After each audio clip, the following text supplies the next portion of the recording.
one of my longstanding real estate clients just called me, said that he's selling his remaining parcels here in the state and he's relocating with his family out of state. And he worked everything out with the buyer, purchase price, all of that. And the buyer said to him, "Hey, can we work this out without attorneys?" And his response was, "Okay." He hung up the phone, and his very next call was to me because, as his counsel, as his attorney, he knows that I am the perfect person to tell him whether or not he can do something without an attorney. Now, I tell people all the time whether or not you need my services to do something or if you can do that on your own.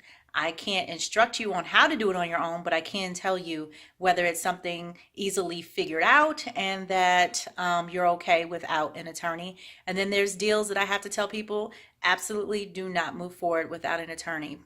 So, because I've instilled trust and I've built relationship with this client, it has definitely proven worthwhile to him and to myself as well, because I do cherish his friendship, to seek wise counsel and to have a counsel on your team that picks up the phone when you call and is able to answer your questions and guide you in the right direction, whether or not you need them.